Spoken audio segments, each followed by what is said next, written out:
সবাইকে স্বাগত জানাচ্ছি আরআইএল অ্যাঙ্গেল চ্যানেল স্কয়ার বা নিবেদিত দেশ সম্প্রতিকে। আমি সোনিয়া হক আপনাদের সাথে আছি। প্রতিশ্রুতি, নির্বাচন ও রাজনীতি আজকে আলোচনার বিষয় রেখেছি এবং এই বিষয়টি নিয়ে কথা বলতে এরই মধ্যে আমার অতিথিরাও যুক্ত হয়েছেন আমার সাথে। আজ যুক্ত হয়েছেন অ্যাডভোকেট ডক্টর হেলাল উদ্দিন, নায়েবে আমির, ঢাকা দক্ষিণ, তিনি যুক্ত হয়েছেন আমার সাথে। সোহরব হাসান, সম্পাদক চর্চা.com, তিনি যুক্ত হয়েছেন আমার সাথে। দুজনকে স্বাগত জানাচ্ছি। এবং যেমনটা বলছিলাম, প্রতিশ্রুতির নির্বাচন ও রাজনীতি আলোচনাটা শুরু করতে চাই অ্যাডভোকেট ডক্টর হেলাল উদ্দিন আপনাকে দিয়ে, এবং একটি গুরুতর অভিযোগ যেটি আজকে একটি সংবাদ মাধ্যমে কিছুক্ষণ আগেই নজরে পড়ল, সেই অভিযোগটি দিয়ে আমি শুরু করতে চাই। সেটি হলো ঢাকা মহানগর দক্ষিণ যুবদলের সদস্য সচিব রবিউল ইসলাম নয়ন সে অভিযোগটি করছেন এবং তিনি বলছেন যে আসন্ন জাতীয় সংসদ নির্বাচনকে সামনে রেখে বাংলাদেশ জামায়াতে ইসলামীর নেতাকর্মীদের নিয়ে বিস্ফোরক অভিযোগ করে তিনি বলছেন, আজ এই ফেসবুক স্ট্যাটাসে তিনি অভিযোগ করেছেন। তিনি বলছেন নীলক্ষেতের ছাপানো ব্যালটের মতো ব্যালট পেপার ছাপিয়েছে জামায়াত। নয়ন বলছেন তারা নির্বাচন কমিশন থেকে তাদের পালিত ও অনুগত প্রশাসনের সহায়তায় মুদ্রিত ব্যালট পেপারের ধরন ও সিরিয়াল নম্বর সহ ভিন্ন ভিন্ন প্রার্থী ও প্রতীকের নাম জেনে একই রকম মুদ্রিত ব্যালট পেপার নিজেদের প্রেসে ছাপিয়েছে এবং সেসব ব্যালট পেপার ইতোমধ্যে দেশের বিভিন্ন প্রান্তে পৌঁছে দেওয়া হচ্ছে। যেমন তারা ঢাকা বিশ্ববিদ্যালয়ের প্রশাসনের সহায়তায় ডাকসু নির্বাচনে নীলক্ষেত থেকে হুবহু ব্যালট পেপার ছাপিয়েছিল। গুরুতর একটি অভিযোগ। কি বলবেন এই অভিযোগ প্রসঙ্গে? ধন্যবাদ। আজকের আমার সাথে সংযুক্ত সহ আলোচক বিজ্ঞ এবং দর্শক শ্রোতা সবাইকে আন্তরিক সালাম এবং শুভেচ্ছা। আসসালামু আলাইকুম ওয়া রাহমাতুল্লাহি ওয়া বারাকাতুহু। দেখুন, ডাকসু নির্বাচন এটা সবার কাছে একটা গ্রহণযোগ্য একটা নির্বাচন। কেমন, বাংলাদেশের ইতিহাসে যে কোনো সময়ের চাইতে সবচাইতে গ্রহণযোগ্য একটা নির্বাচন হচ্ছে ডাকসু নির্বাচন। এবং এই ডাকসু নির্বাচনে যারা দায়িত্ব পালন করেছেন তারা কেউ জামাতের কোনো পদধারী কোনো শিক্ষক এখানে ছিলেন না। এখানে যারা ছিলেন, জসিমউদ্দিন সাহেব, উনি প্রধান নির্বাচন কমিশনার ছিলেন, তিনি কিন্তু সাদা দলের লোক, অর্থাৎ বিএনপিপন্থী যে মানে সংগঠন যেটা আছে সেই দলের তিনি একজন ঊর্ধ্বতন কর্মকর্তা। এবং আরও যারা যারা সদস্য ছিলেন তাদের মধ্যে একজনকেও বলা যাবে না যে যারা জামাত ইসলামী বা এই জাতীয় সংগঠনের সাথে সক্রিয় সদস্য বা রাজনীতি করে। তাহলে যাদেরকে দিয়ে এই কমিটিটা করা হয়েছিল তারা সবাই হলো ছাত্রদলের শুভাকাঙ্ক্ষী, এবং তারা যদি ব্যালট পেপার ছাপায় এটা কি বিশ্বাস করার মতো? আচ্ছা, এরপরে হলো যদি ওই ছাড়েরা এই কাজটা করে থাকেন তাহলে তো আগেই জানা যাবে, আগেই ওনারা ছাত্রদলকে বলে দিবে, তাহলে ইলেকশনের আগেই এগুলো মানে হয়ে যাবে, ফ্লাশ হয়ে যাবে। কিন্তু কখন এই কথাগুলো বললেন? যখন হেরে গেলেন, যখন দেখলেন ছাত্ররা সমাজ তাদেরকে মানে গ্রহণ করে নাই। হ্যাঁ, তাদেরকে একটা তো নির্বাচনের যে একটা গ্রহণযোগ্যতা ধারের কাছে নাই। যেখানে সাদেক কাইয়ুম পেয়েছে 14,000 ভোট, সেখানে তাদের ভিপি প্রার্থী পেয়েছে 5,000 ভোট। তার মানে মানে কাছাকাছিও নাই। এই ধরনের একটা অবস্থায় তারা তখন কি করবে? শাক দিয়ে মাছ ঢাকার মতো একটা করলো যে ব্যালট পেপার সাহেব হয়েছে, অনিয়ম হয়েছে, সব নির্বাচন হয়ে গেল। এরপরে তারা বলছে যে অনিয়ম হয়েছে, আমরা এজেন্ট উইথড্র করব। এরপরে আপনার গণনা করতে দিবে না, নানান পদে পদে বাধা বিপত্তি করে করে করে শেষ পর্যন্ত এটা কিন্তু ঘোষিত হলো এবং সবাই গ্রহণ করে নিলেন। এরপরেও তারা এই কাজগুলো বলতে লাগলেন। এখন বলতেছেন যে আপনার নীলক্ষেতে আমাদের কোনো প্রেস, আমাদের প্রেস নাই। সেখানে ব্যবসায়ীরা ব্যবসা করেন, কারা কোথায় কি করতেছেন, দেশে আইন আছে, প্রশাসন আছে, ইসি আছে, সবাই দেখুক, দেখে ইনভেস্টিগেশন করে যদি তারা প্রমাণ করতে পারে যে এটা জামাতের, তাহলে দেশের আইন। মানে আপনি তদন্তের আহ্বান জানাচ্ছেন, তাই তো? আমি শুধু তদন্তের আহ্বান না, এটা একটা মিথ্যা, একটা ষড়যন্ত্রমূলক নির্বাচনে আগাম হেরে যাওয়ার একটা পূর্বাভাস দিচ্ছে যে তারা নির্বাচনে আসলে তো পারবে না। তারা জনগণের রায় কোন দিকে যাচ্ছে আপনি দেখেন। 5টা বিশ্ববিদ্যালয়ে ইলেকশন হলো, একটাতেও ছাত্রদল যদি জিততে পারতো তাহলে তো বলতে পারতো ছাত্ররা তাদের শিবিরকে বাদ দিয়ে, মানে সাপোজ মনে করেন ডাকসু হলো, এরপর আরেকটা হলো জাহাঙ্গীরনগর হলো, এরপরে চাকসু হলো, এরপর রাকসু হলো, সর্বশেষ যেটা বলা হলো ছাত্র সংসদ নির্বাচন, আসলে ছাত্র সংসদ, হ্যাঁ। একটু বলি যে এরপরে বলা হলো যে ঠিক আছে এগুলো তো আমরা নিজেরা করছি, এখানে আমাদের লিডার আসতেছেন, লিডারকে দেখার পরে ছাত্র সমাজ একদম ছাত্র দলের প্রতি উপচে পড়ে তাদেরকে আগ্রহ দেখাবে এবং সেখানে চেঞ্জ করে দেবে। এমনকি তারা কি করলো, তাদের যে প্যানেলটা দাঁড় করলো সেখানে ভিপিতে দাঁড় করা হলো গণ অধিকারের নুরুর ছাত্র সংগঠন থেকে, তারা ভিপি নিলেন। আর জিএস নিলেন হলো ওই খাদিজাকে নিলেন, যে কোনো দল করতো না, সে তাকে নিলেন। আমি বুঝতে পারছি। এরপরে এইরকম এজিএস কে নিলেন আরেক দল থেকে, তার মানে ছাত্র দলের কোনো লোকও না, ডক্টর হেলাল উদ্দিন তাদের একটা প্যানেল সাজালেন যে ছাত্র শিবিরকে এখানে ডিবেট করতে হবে। যদি ডিবেট হইতো তাহলে বলতো যে দেখেন এই 3 মাসের মধ্যে ছাত্র সমাজ শিবির থেকে মুক্তি পেয়েছে। ছাত্র সংসদ নির্বাচন কি আসলে জাতীয় সংসদ নির্বাচনে কোনো ধরনের প্রভাব ফেলে? আমি একটু সৌরভ ভাইকে এই কথাটা প্রশ্নটা করি। জনাব সৌরভ হাসান, এই যে ছাত্র সংসদ নির্বাচনের যে বিষয়গুলো আমরা দেখছি এবং জামাত শিবিরের আমরা সেখানে জয় দেখেছি, এটি আসলে জাতীয় সংসদ নির্বাচনে প্রভাব ফেলতে কতটুকু কার্যকর ভূমিকা রাখবে বলে আপনার মনে হচ্ছে? কারণ এটি দিয়ে এক ধরনের পরিমাপক হিসেবেও তো দেখা হচ্ছে। ধন্যবাদ। দুটো নির্বাচন আলাদা, আবার কোনো প্রভাব ফেলে না তাও নয়। কারণ বিশ্ববিদ্যালয়ের ছাত্র সংসদগুলোতে যারা ভোটার ছিলেন তারা তো জাতীয় সংসদেরও ভোটার কোনো না কোনো এলাকায়, নিজ নিজ এলাকায়, এবং এটির এক ধরনের প্রভাব তো থাকবেই। এখন সেই প্রভাবটা যে যদি কোনো দলের পক্ষে গণজোয়ার আসে, সেই জোয়ার থামাতে পারবে কিনা সেই প্রশ্ন অন্য। কিন্তু প্রথম যে প্রশ্নটি এসেছে সেটা হলো অভিযোগ। বিএনপি যদি সত্যি সত্যি এই অভিযোগটাই আমলে নেয় তাহলে নেতৃত্ব পর্যায়ে থেকেই কিন্তু এই অভিযোগটা করা উচিত ছিল, যে আনুষ্ঠানিকভাবে যে এই অভিযোগ পেয়েছি, এটার ব্যাপারে জামাত ইসলামের কি বক্তব্য, জামাত ইসলামী হয়তো তার বক্তব্য দেবে। করেছেন একজন যুবদল কর্মী বা যুবদলের নেতা। সুতরাং এই অভিযোগটা যতটা গুরুত্ব দিয়ে ভাবার কথা, মানে ভাববে না মানুষ।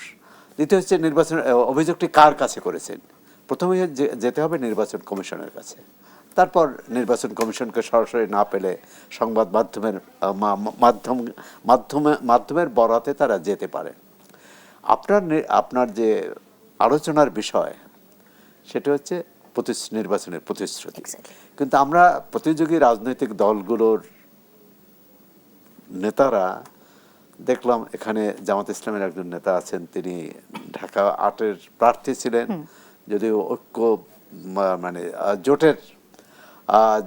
জোটের প্রার্থীকে ছেড়ে দেওয়ার জন্য তিনি নির্বাচন করছেন না, কিন্তু সার্বিকভাবে দলের নির্বাচনী সমন্বয়ের দায়িত্ব পালন করছেন। একটু যোগ করি, আপনি আপনার বক্তব্য কন্টিনিউ করবেন। সেটি হলো যে ঢাকা 8-এর প্রসঙ্গ যেহেতু এসছে, আমার প্রশ্নটি ছিল আমার প্রশ্নপত্রে, তো সেক্ষেত্রে ঢাকা 8-এর যে নির্বাচনী প্রচারণা এবার আমরা দেখতে পাচ্ছি, প্রধান দুটি প্রতিপক্ষ, মানে আমরা যদি বিএনপি এবং জামাতের নেতৃত্বাধীন জোট শরিক এনসিপির কথা বলি, নাসিরউদ্দিন পাটোয়ারি, তার ওপর বিভিন্ন সময় আমরা দেখতে পাচ্ছি হামলা হচ্ছে, ছোট ছোট হামলা, আমরা বলতে পারি ডিম হামলা হচ্ছে, বা এটা এত বড় না, আমলে হয়তো বা নিলাম না।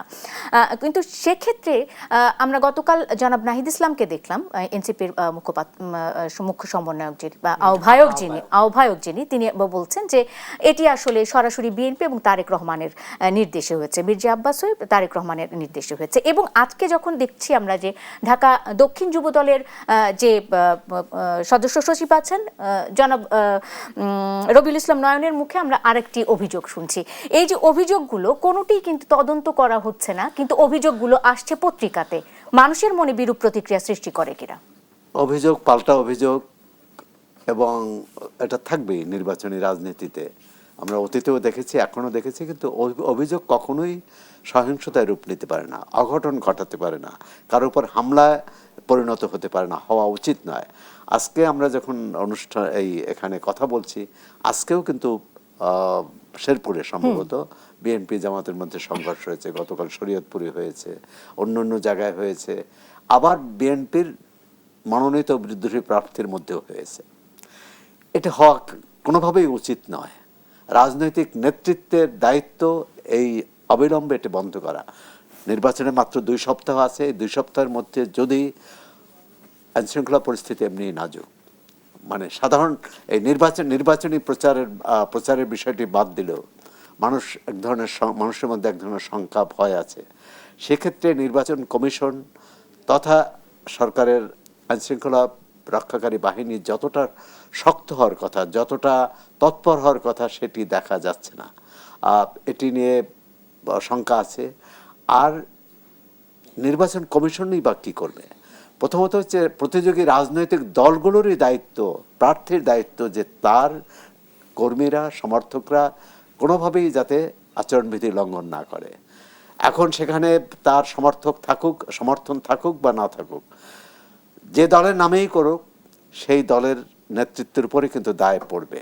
আর যেটি বলছেন যে নাহিদ ইসলামের অভিযোগ, এখন আমাদের এখানে রাজনৈতিক সংস্কৃতি হচ্ছে যে কোনো অভিযোগ করলে শীর্ষ নেতৃত্ব, আমরা আওয়ামী লীগ সরকারের সময় দেখেছি যে আওয়ামী লীগ পক্ষ থেকে যে কোনো অভিযোগ, এমনকি কোথাও ককটেল ফাটলে অথবা কোনো অঘটন ঘটলে আর আসামি করা হতো তৎকালীন বিরোধী দলীয় নেত্রী বা বিএনপি চেয়ারপারসন খালেদা জিয়াকে। আবার বিএনপি আমলেও পাল্টা হতো।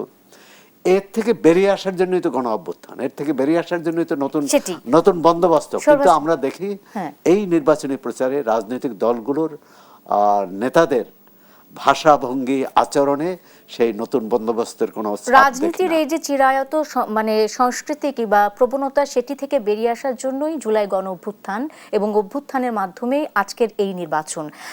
মানে 2 বছরের মাথায় একটি জাতীয় সংসদ নির্বাচন আবারও অনুষ্ঠিত হতে যাচ্ছে।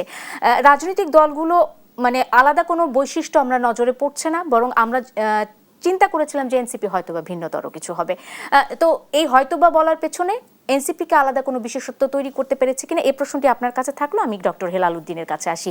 নারীদের নিরাপত্তার দাবিতে এবং দেশব্যাপী নারী নির্যাতনের প্রতিবাদে আগামী 31শে জানুয়ারি ঢাকার সোহরাওয়ার্দী উদ্যানে একটি মহিলা মহাসমাবেশের আয়োজন করা হয়েছে জামায়াত ইসলামীর পক্ষ থেকে। ডক্টর হেলাল উদ্দিন, আমি যদি ভুল না করে থাকি, অভিযোগ আছে যে এই যে বাড়িতে বাড়িতে প্রবাসীদের কাছে পাঠানো পোস্টাল ব্যালট, মানে বাড়িতে বাড়িতে গিয়ে যে মা বোনদের কাছ থেকে যে ভোটার আইডি কার্ড কিংবা এনআইডি নম্বর নেওয়া কিংবা তাদের ফোন নম্বর নেওয়া বা বিকাশ নম্বর নেওয়ার কাজটি নারী সংস্থার কর্মীরাই করেছে। নারী সংস্থায় নারী কর্মীদের সংখ্যা কত আপনি একটু দেখে রাখবেন।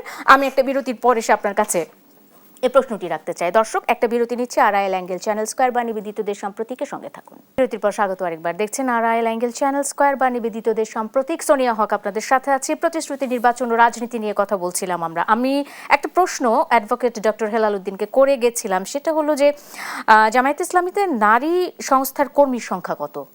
আচ্ছা, ওকে, ধন্যবাদ। আমি বলবো, তার আগে একটু আমার ওই আগের কথাটা রেস্টটা আমি শেষ করতে পারি না, সেটা একটু বলে নিই। সেটা হলো যে এই যে ছাত্র সংসদ নির্বাচনগুলোকে আপনি বলছেন ইফেক্ট ফেলবে কিনা, আমি এক্ষেত্রে 2টা কথা বলতে চাই। একটা হলো আমরা 90-এর গণ আন্দোলনের পরে আমরা দেখছি ডাকসু নির্বাচন, ওই সময় আমরা ডাকসু নির্বাচন আমান ভাই ভিপি ছিলেন, এবং সেই ইলেকশনটা প্রচণ্ড প্রভাব ফেলেছিল সারা দেশে। আমরা তখন কলেজের ছাত্র, আমান খোকন পরিষদ, এটা কিন্তু ছাত্ররা ব্যাপকভাবে উজ্জীবিত হয়েছিল। এবং এক সময় বলা হয়তো যে আমানুল্লাহ আমান বেগম খালেদা কামান, ঠিক আছে?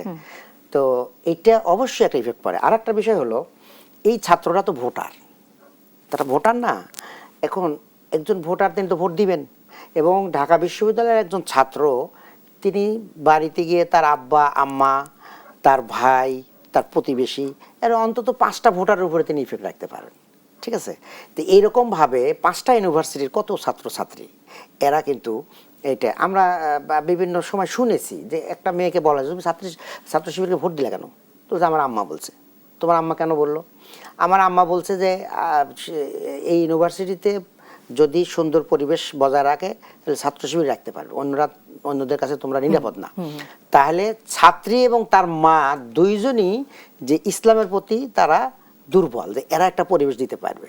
তো এই জন্য আমরা মনে করছি যে এটা একটা ভূমিকা রাখবে। আর দ্বিতীয় একটা বিষয় বলি, যে এই যে বলেন এই যে নাসিরউদ্দিন পাটোয়ারির উপরে এটা তো আমার সিট, আমি তৈরি করেছিলাম 1 বছরে। তো যাই হোক, জাতীয় স্বার্থে আমি নাসিরউদ্দিনকে উৎসর্গ করেছি, আমি তার সাথে কাজ করি, তাকে নিয়ে আজকেও গণসংযোগ করেছি। তো এই যে ছোট ছোট ঘটনাগুলো ঘটা হচ্ছে, গতকাল হাবিবুল্লাহ বাহাল কলেজে তারপরে আক্রমণ করে, বলছে ডিম নিক্ষেপ করেছে, কিন্তু ডিম নিক্ষেপ শুধু করে নাই, তাদের উপরে পাথর নিক্ষেপ, আমি ছেলেদেরকে দেখেছি হাত ভেঙে গেছে, ব্যান্ডেজ করছে, এরপরে বোতল বা পানি নিক্ষেপ করছে, তারপরে ঘুষাঘুষি করছে। তো মনে করেন যে এই পল্টনে ছাত্র শিবির আছে, জামাত ইসলাম ডমিনেন্ট, আমরা কিন্তু এই 15 বছর। ডক্টর হেলালুদ্দিন একটু যুক্ত করি, সেটা হলো দেখেন নাহিদ ইসলামও নির্বাচনী প্রচারে যাচ্ছে, ওখানে জনাব তারেক রহমানও যাচ্ছেন, কিংবা আর সবাই যাচ্ছেন, সার্জিস যাচ্ছে উত্তরাঞ্চলে, আমরা জানি বিভিন্ন জায়গাতে ডক্টর তাসনিম যারা যাচ্ছেন, ডাক্তার তাসনিম যারা যাচ্ছেন, আমি যদি ভুল না করি তাদের কিন্তু কোনো রকমের নির্বাচনী প্রচারণায় কোনো রকমের উচ্ছৃঙ্খল কোনো কর্মকাণ্ড হচ্ছে না। নাসিরউদ্দিন পাটোয়ারি এখানে আমি বলছি, এখানেই তো সমস্যাটা। এখানে মনে করেন যে আজকে বলা হচ্ছে ছোট্ট ঘটনা, আপনার আজকেও ঘটনা ঘটেছে। আমি আজকে গতকালের এই ঘটনার পরে আমি ওদের অফিসে গিয়েছি, ওদের সাথে আমি সময় দিয়েছি অনেক সময়। আজকে আমি বলছি যে আমি আজকে প্রচারণা থাকবো, সুশৃঙ্খলভাবে প্রচার করবে, কোনো ধরনের এই জন্য না হয়। আমি একদম মতিঝিল আসরের নামাজের থেকে মাগরিব পর্যন্ত প্রচার শেষ করে আল হেলাল পুলিশ বক্সের সামনে আমরা সুন্দর বক্তৃতা দিয়ে আমরা শেষ করে দিয়েছি। ফিরে যাচ্ছি, এই টাইমে দেখা গেলো যে ধাপ ধাপ করে ডিম এসে পড়লো, সবার শার্টগুলো মানে এইগুলো নষ্ট হয়ে গেল। এই কেন করলো? বিনা উস্কানিতে, কোনো কথাই আমরা তাদেরকে বলি নেই, আমরা আমাদের গঠনমূলক কথাগুলো বলছি। কিন্তু কিন্তু নাসিরউদ্দিন পাটোয়ারিকে আপনাকে মনে হয় না যে তার বিভিন্ন সময় বিভিন্ন ভাবে আমরা তার যে সোশ্যাল মিডিয়াতে তার যে ক্লিপগুলো দেখি, মানে তার যে বক্তব্য দেখি, তিনি একটু একটু করে আসলে পরিবেশটা তৈরি করলেন গত কয়েকদিনে। আপনি মনে করেন যে কোনো কাজ আপনি আইনকে নিজের হাতে তুলে নেবেন কেন? আপনি যদি সংক্ষুব্ধ হয়ে থাকেন, আইন আশ্রয় নেন।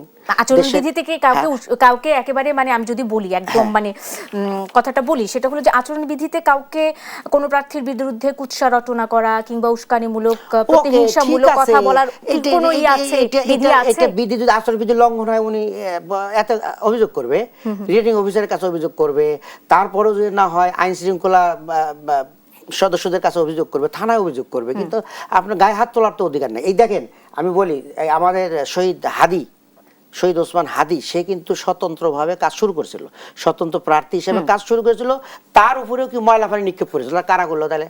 এখন তো বোঝা যাচ্ছে যে এই লোকগুলোই করছে, যারা আজকে ডিম নিক্ষেপ করছে তারাই কিন্তু হাদির উপরে ময়লা পানি নিক্ষেপ করেছিল। আচ্ছা, এখান থেকে আমার মনে হয় যে এই যে ছোট ছোট ঘটনার পরে হাদিকে গুলি করা হলো, আজও তার তদন্ত আমরা প্রকাশ পাচ্ছি না, ফয়সালের খবর পাচ্ছি না। তো এগুলোর মধ্যে কিন্তু জড়িত আছে, এই কিন্তু তো আপনাকে আটকে দিতে চাই। আমি ওই প্রশ্নটা পরের বিরতির পরে করব। আমি একটু সৌরভ ভাইয়ের কাছে চলে যেতে চাই। এই যে রাজনৈতিক একটা চর্চা, খুব সংক্ষেপে জানবো সৌরভ ভাই, সময় খুব কম।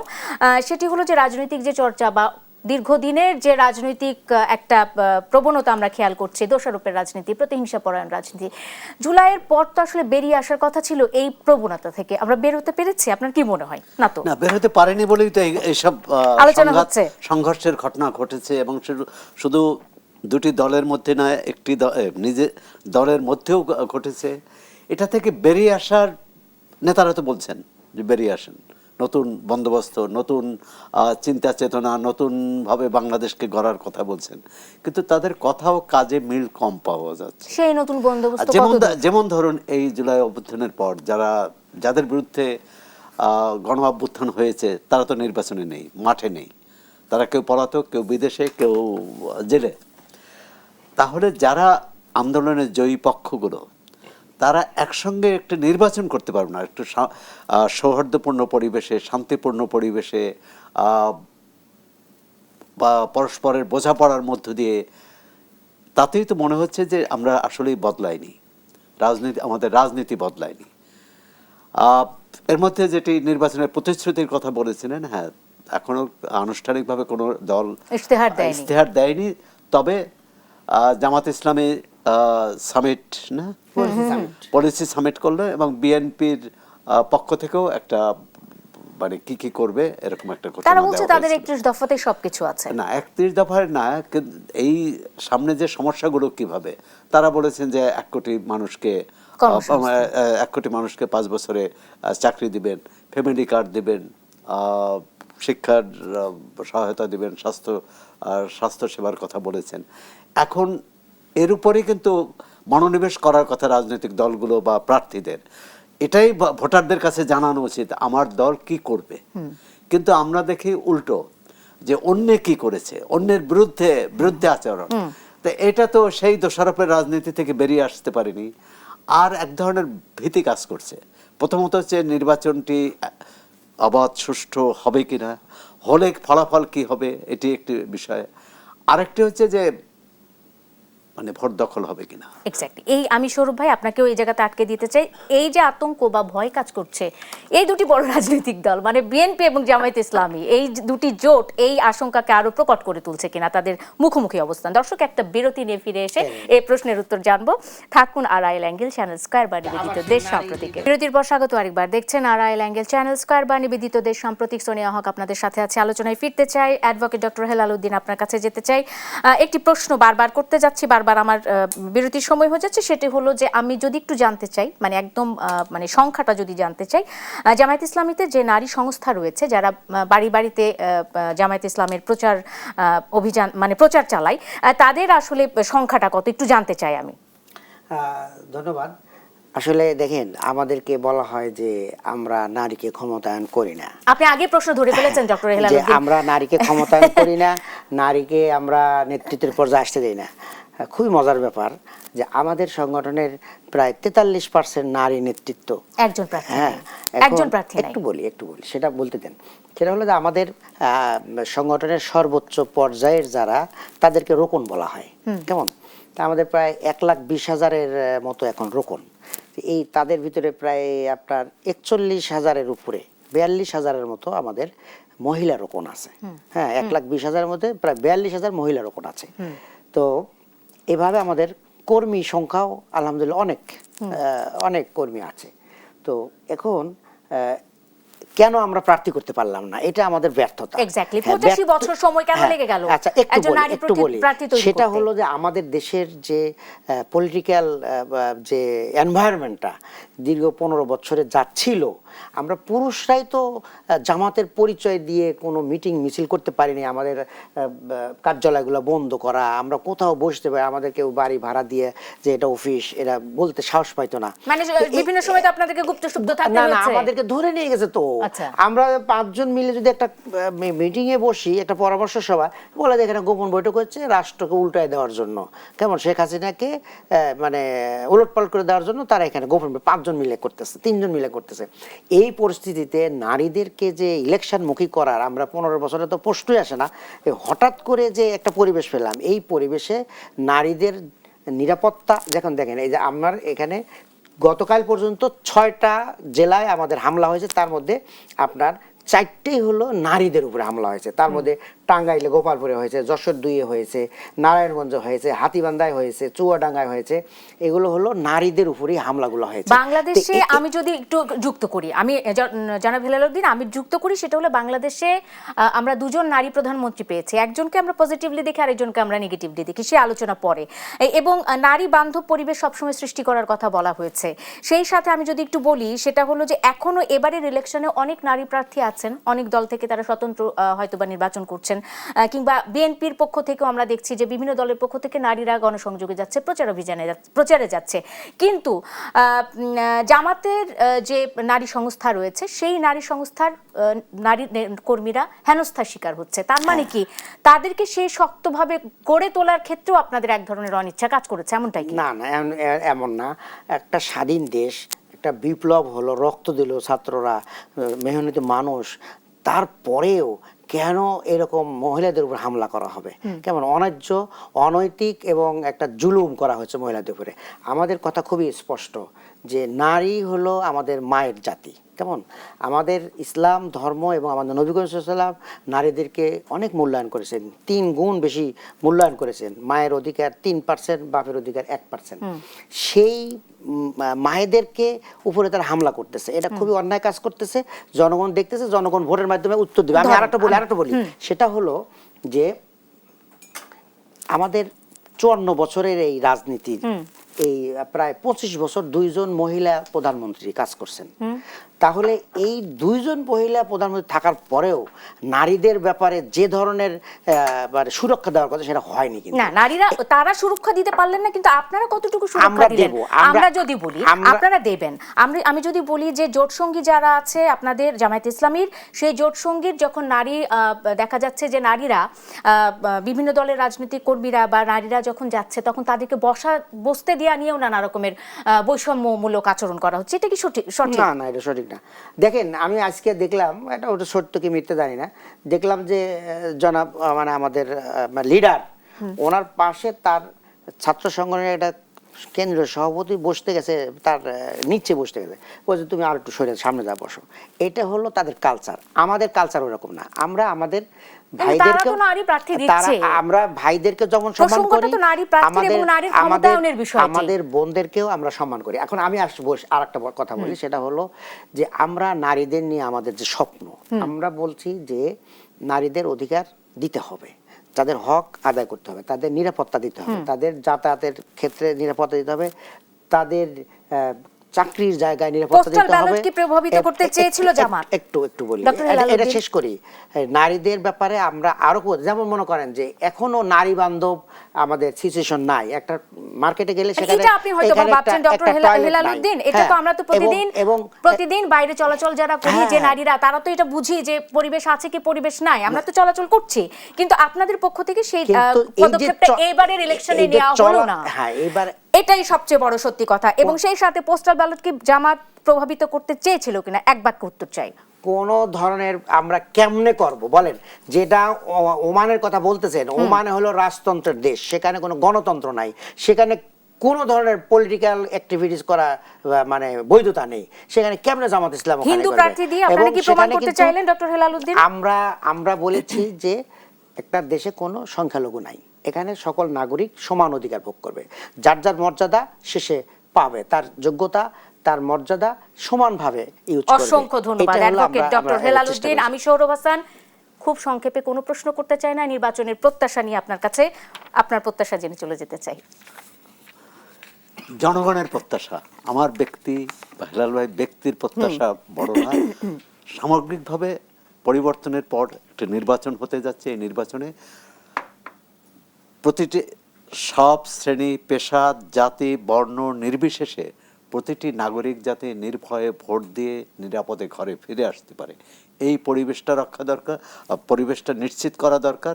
দ্বিতীয়ত আপনি নারীর ক্ষমতায়নের কথা বলছেন, অধিকারের কথা বলছেন। হেলাল ভাই উত্তর দেওয়ার চেষ্টা করেছেন, তার দলের দৃষ্টিভঙ্গি তুলে ধরেছেন। আমি মনে করি যে আধুনিক রাষ্ট্রে বা আধুনিক সভ্যতায় নারী পুরুষ এই বিভেদটাই থাকা উচিত না কোনো ক্ষেত্রে। আমরা সবাই একসঙ্গে দেশের জন্য কাজ করব, মানুষের জন্য কাজ করব। পুরুষ যেমন নারীর জন্য কাজ করবে, নারী পুরুষের জন্য কাজ করবে, সমাজের উন্নয়ন হবে। এখন এখানে যেমন হেলাল ভাই তো বললেন যে তার দল দিতে পারেনি, এটা তার ব্যর্থতা, ভবিষ্যতে দেবে। আমরা আশা করি সেখানে কোনো বৈষম্য হবে না। এও ঠিক, এই নারীর ক্ষেত্রে কিন্তু জাতীয় ঐকমত্য কমিশনের সাথে যে বৈঠক হয়েছে, সেই বৈঠকে বিএনপি জামাত ইসলামী কিন্তু ওখানে কিন্তু দ্বিমত হয়নি। তারা নারীর জন্য যে সরাসরি ভোটে যে 100 আসনে নারীকে নেওয়া হবে সে ব্যাপারে কেউ রাজি হয়নি, যদিও এনসিপি এবং বাম দলগুলো রাজি হয়েছিল। এখানে একটা ব্যর্থতা বলবো। আরেকটা হচ্ছে আমরা কিভাবে দেখতে চাই বাংলাদেশের প্রতিটা ধর্মের, প্রতিটা তার যার যার ধর্ম পালন করবে, কিন্তু রাষ্ট্র হবে সবার। এবং সেখানে যদিও জামাতের নেতা, জামাতের আমির, তিনি আল জাজিরার সাথে সাক্ষাৎকারে বলেছেন যে নারী কোনোদিন তার দলের নেতা হবেন না। কেন হবেন না? যে জনগণ যদি চায়, তার দলের নেতাকর্মীরা যদি সবাই চান, নারীও নেতৃত্বে আসতে পারেন। কারণ ইসলামে একজন নারী কিন্তু প্রথম মুসলমান। অসংখ্য ধন্যবাদ। একটা সেকেন্ড বলি। আচ্ছা, একটা সেকেন্ড। যদি আমাদের একজন নবী যদি একজন নারী হতেন, তাহলে কিন্তু একটা কথা থেকে যেত। আমরা বলেছি যে আমাদের দলীয় প্রধান হবেন না, বাট ওনারা আমাদের পরামর্শ সভায়, মন্ত্রী সভায় এগুলো থাকবেন, এর আপত্তি নেই। অসংখ্য ধন্যবাদ। আমরা দেখতে চাই অ্যাডভোকেট ডক্টর হেলালুদ্দিন এবং সোহরাব হাসান, আসলে আমরা দেখতে চাই এবং তাদের এই নির্বাচন অঙ্গীকার শেষ তো কত দূর পৌঁছায় আমরা নিশ্চয়ই দেখব নির্বাচনের পরবর্তী সময়গুলোতে। দর্শক, এই ছিল আজকের মতো আড়াইল অ্যাঙ্গেল চ্যানেল স্কয়ার বা নিবেদিত দেশ সম্প্রতিকের সাথে থাকার জন্য ধন্যবাদ আপনাদেরও।